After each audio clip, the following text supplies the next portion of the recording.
Budget మొత్తం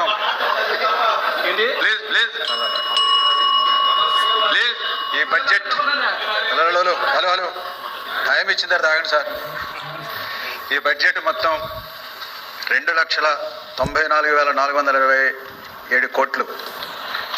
ఈ budget రాష్ట్ర దేశ ప్రజల పన్నుల సొమ్ముతో వచ్చిన ఆదాయం అని చెప్పదలిచింది. ఈ సంపద సృష్టికర్తలు ప్రభుత్వాలు కాదు, ప్రజలు, శ్రామికులు, మేధో శ్రమజీవులని చెప్పదలిచింది. ఇంత పెద్ద బడ్జెట్ ప్రవేశపెడుతున్నామనంటే ప్రభుత్వాలు ప్రజల నుండి ఇంత పెద్ద మొత్తంలో పన్నులు వసూలు చేస్తున్నట్లు అర్థం చేసుకోవాలి. ఈ బడ్జెట్లో తమ కులానికి ఏమిటి, తమ రంగానికి ఏమిటి, తమ వృత్తికి ఏమిటి, వర్గానికి ఏమిటి, మైనారిటీలకు ఏమిటి, ప్రాంతానికి ఏమిటి, వనగూడేది ఏమిటి అని చెప్పి ఎవరికి వారు ఈ బడ్జెట్ని పరిశీలిస్తారు అధ్యక్ష. రాను రాను ఎన్నికల హామీలు, అధికారం కోసం నగదు బదిలీల బడ్జెట్గా, నగదు పథకాల బడ్జెట్గా మారిపోతున్నటువంటి వాస్తవాన్ని కూడా ప్రభుత్వాలు గుర్తించాలని చెప్పంటున్నా. వ్యవస్థలు బలోపేతం చేయడం ద్వారా కాకుండా అందరి అభివృద్ధి స్థానంలో వ్యక్తిగతంగా మా ప్రభుత్వం మీ ఖాతాలో మీ కుటుంబానికి ఇంత వేశాం అని చెప్పుకుంటున్నాయి అధ్యక్ష. అందరికీ ఉచిత విద్య, వైద్యం, ప్రజా పంపిణీ, ఉపాధి, వ్యవసాయం, రోడ్లు వ్యవస్థీకృతంగా మెరుగుపరిస్తే ప్రతిదీ కూడా నగదు బదిలీ బడ్జెట్గా మార్చాల్సినటువంటి అవసరం లేదని కూడా ప్రభుత్వానికి నేను సూచిస్తున్నా అధ్యక్ష. అదే బడ్జెట్ ప్రభుత్వాలు మారితే పథకాలు మారుతున్నాయి, కొంత ఎక్కువ తక్కువలు అటు ఇటు మారుతున్నటువంటి పరిస్థితులను చెప్పదలిచింది. ఆదాయాలు అంచనాల్లో చాలా వ్యత్యాసం ఉంటున్నటువంటి మాట కూడా వాస్తవం. ఉద్యోగులు, ఉపాధ్యాయులకి సంబంధించి చూసుకుంటే, పెన్షనర్లు, చిరుద్యోగులు చూసుకుంటే ఈ బడ్జెట్ మాట వరుసకైనా ప్రస్తావన చేయలేదని తెలియజేస్తున్నా. ఉద్యోగులు, ఉపాధ్యాయులు 4 లక్షల మంది ఉన్నారు, పెన్షనర్లు ఒక 4 లక్షల మంది ఉన్నారు, కాంట్రాక్ట్ ఉద్యోగులు 1 లక్ష మంది ఉన్నారు, అవుట్సోర్సింగ్ ఉద్యోగులు 2 లక్షల మంది ఉన్నారు, స్కీముల్లో పనిచేసేవాడు 4 లక్షల మంది ఉన్నారు. మొత్తం 15 లక్షల మంది కూడా ప్రజల్లో భాగమని చెప్పదలిచింది. వీళ్ళ గురించి ఈ బడ్జెట్లో మాట వరుస కూడా ఏం ప్రస్తావన లేదు. గత ప్రభుత్వం కూడా ఉద్యోగులను చాలా మోసం చేసింది.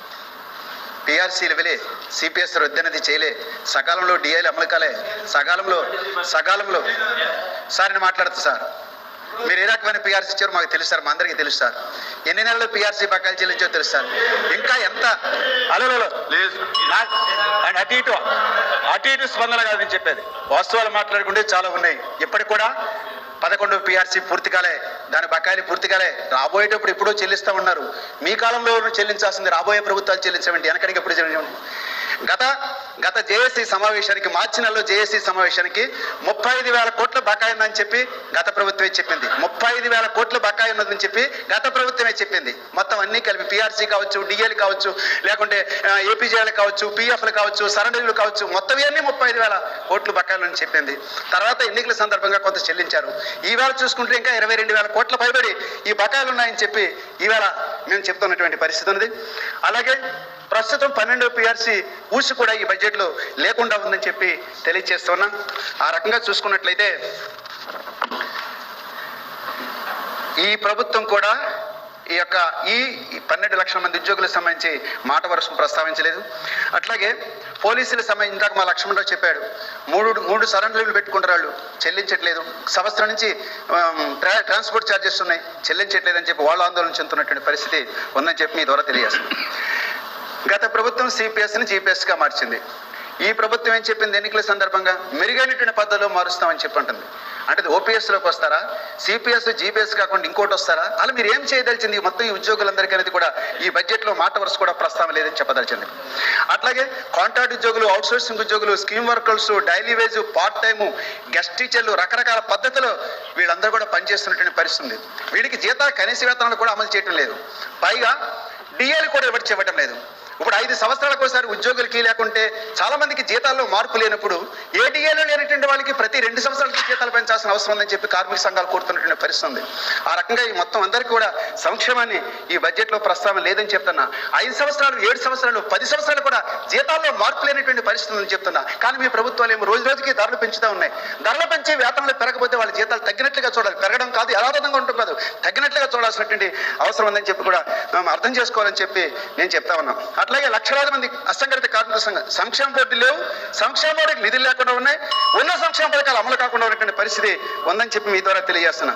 చిరుద్యోగులకి, మిడ్ డే మీల్ కార్మికులకి ఇప్పుడు కూడా 4 నెలల 5 నెలల జీతాలు బకాయిలు ఉంటున్నటువంటి పరిస్థితి కూడా ఉందని చెప్తున్నా. బిల్డింగ్ కార్మికుల సంక్షేమం సంబంధించి గత ప్రభుత్వం 1400 కోట్ల రూపాయలని వేరే ఖాతాలకు మళ్లించింది. ఇప్పుడైనా మీరైనా ఆ 1400 కోట్లు మళ్ళీ తిరిగి జమ చేస్తారా? వాళ్ళకి ఒక్క సంక్షేమ పథకం, భవన నిర్మాణ కార్మికులు ఒక్క సంక్షేమ పథకమైనా గత 5 ఏళ్ళకి అమలకపోతే ఇప్పుడైనా అమలు చేస్తారనేదని కూడా ఈ ఇందులో లేదని చెప్పి చెప్పదలిచింది. అట్లాగే కాంట్రాక్ట్ ఉద్యోగుల రెగ్యులరేషన్ గత ప్రభుత్వంలో కొంత మేరకు చేశారు. మిగిలిన మెడికల్ హెల్త్ లో జరిగింది. మిగిలినటువంటి అనేక డిపార్ట్మెంట్స్ లో ఉన్నాయి. ప్రభుత్వం ఎవరైనా ఒక హామీ ఇచ్చిన తర్వాత అది ఉద్యోగులకి మేలు జరుగుతుందని చెప్పి అనుకున్నప్పుడు ఆ మిగిలినటువంటి ఉద్యోగులందరినీ కూడా రెగ్యులర్ చేసేటువంటి విధానం కూడా ఈ బడ్జెట్ లో లేదు. దాని మీద కూడా స్పష్టం చేయాలని చెప్పి అంటున్నా. జనాభా ప్రాతిపదికను చూసుకున్నట్లయితే ఆదివాసులకి 6.59 నిధులు ఇవ్వాల్సిన అవసరం ఉంది. కేటాయించింది 2.57% మాత్రమే. అలాగే 17% మంది దళితులకి 6.2.8% మాత్రమే బడ్జెట్ లో కేటాయించారు. గతం కంటే కూడా 1507 కోట్లు తగ్గినటువంటి పరిస్థితి ఇక్కడ ఉంది. విద్యారంగానికి సంబంధించి చూసుకున్నట్టు 9.8% నిధులు కేటాయించారు. డిఎస్సి చెప్తున్నారు, డిఎస్సి మెగా డిఎస్సి అంటున్నారు. ఓకే, విభజన ఆంధ్రప్రదేశ్లో పెద్ద డిఎస్సి ఉంటుంది. కానీ ఈ సంవత్సరానికి ఆ డిఎస్సి లేదు. ఈ సంవత్సరానికి ఆ డిఎస్సి లేనప్పుడు, అన్ని వేల ఖాళీలు ఉన్నప్పుడు కనీసంగా ఒక అకాడమిక్ ఇన్స్ట్రక్టర్, నేను చెప్పిన అదే గత ప్రభుత్వానికి కూడా 50,000 పోస్టులు ఖాళీగా ఉన్నాయి, ఒక్క పోస్టు భర్తీ చేయకుండా ఏం చేసుకున్నప్పుడు కూడా టీచర్ పోస్టులు భర్తీ చేయకుండా బడ్జెట్ అంతా ఈ ప్రభుత్వాలు మిగిల్చుకుంటున్నాయి. గత ప్రభుత్వం కానీ ఈ ప్రభుత్వం కానీ. అలాంటప్పుడు ఖాళీగా ఉన్నటువంటి స్థానంలో అకాడమిక్ ఇన్స్ట్రక్టర్లను భర్తీ చేసి ఆ రకంగా ఆ లోటును భర్తీ చేయాలని చెప్పి చెప్పదలిచింది.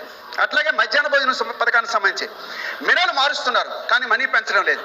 కానీ మెనూలు మార్చి మనీ మార్చకపోతే వాళ్ళకి ఏ రకమైనటువంటి నాణ్యమైనటువంటి పౌష్టికారం అందుతుందో ప్రభుత్వాలు ఆలోచించాల్సిన అవసరం ఉంది. దానికి నిధులు కేటాయింపులు పెంచాలని చెప్పి కూడా నేను గుర్తు చేస్తున్నా. చేనేత ప్రస్తావన లేదు, కల్లుగీత కార్మికుల ప్రస్తావన ఈ బడ్జెట్ లో లేదని చెప్తున్నా.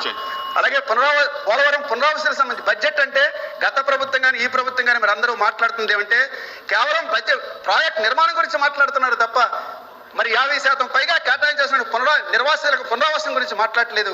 దానికి ప్రత్యేకమైనటువంటి కేటాయింపులు కూడా బడ్జెట్ లో స్పష్టం చేయాలని చెప్తున్నా. గిరిజన యూనివర్సిటీ కేంద్రం ప్రారంభించాల్సిన అవసరం ఉంది విభజన చట్టంలో భాగంగా. దానికి సంబంధించి కేంద్రం నుంచి నిధులు రాబడతారా లేదా ఇది కూడా చెప్పాల్సిన అవసరం ఉంది.